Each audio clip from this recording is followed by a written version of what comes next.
Një nga armiqt më të rrezikshëm dhe të fshehtë, dua ta theksoj, për shëndetin, që mund ta marrim lehtë pa e kuptuar në sasi të mëdha, është fruktoza.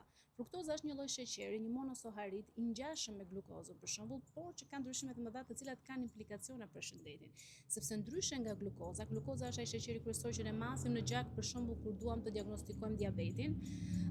Pra glukoza përdoret nga çdo qelizë e trupit pothuajse për energji, fruktoza ndryshe nuk përdoret për energji dhe metabolizohet vetëm në mëlçi, duke i dhënë një ngarkesë të madhe këtij organi, sepse gjithë puna të themi mbetet tek mëlçia. Dhe mëlçia di ta bëjë këtë më së miri, por në sasi për shembull të themi normale që ne mund të marrim. Kur ne marrim sasi të mëdha, ngarkohet mëlçia dhe një pjesë që nuk metabolizohet depozitohet në dhjam dhe kështu krijohet mëlçia e dhjamosur. Pra një nga mekanizmat e mëlçisë të dhjamosur që shumë njerëz e kanë.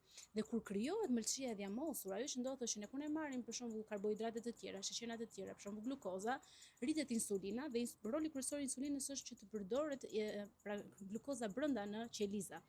Dhe duke pasur parasysh një mëlçi të dhjamosur, është si të thuash që ne duam të vendosim akoma më shumë sheqer brenda kësaj mëlçie të dhjamosur, si të themi të frym një tullumbaze që tashmë është shumë e fryr, pra duhet një punë më e madhe e insulinës dhe në këtë lloj mënyre prodhohet më shumë insulinë duke çuar dhe në insulinorezistencën. Dhe kur krijohet insulinorezistenca në mëlçi, më pas kjo mund të bëhet dhe më sistematike, që mund të krijohet dhe në organe të tjera.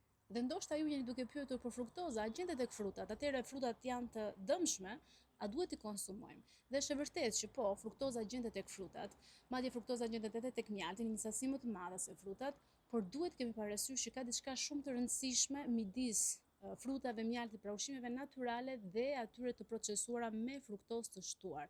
Ndryshimi qëndron tek sasia dhe tek përqendrimi, sepse nuk kanë frutat të njëjtën sasi që mund të ketë për shembull një Coca-Cola.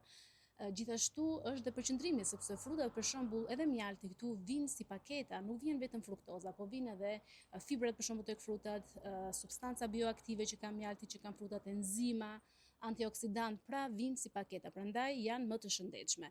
Ushqimet të pashëndetshme të procesuara, kujdes, që kanë një sasi që shpeshherë fshihet e fruktozës, janë përveç këtyre pijeve të freskuese për shembull, edhe ushqimet e tjera të procesuara si kekra të ndryshme që shiten në supermarket, për shembull salca e domates, jo të gjitha janë të mira, pra disa kanë një fruktozë të shtuar në formën e një shurupi, pra duhet kemi parasysh se gjërat që janë të procesuara që kanë sheqer dhe në këtë rast fruktozë të shtuar.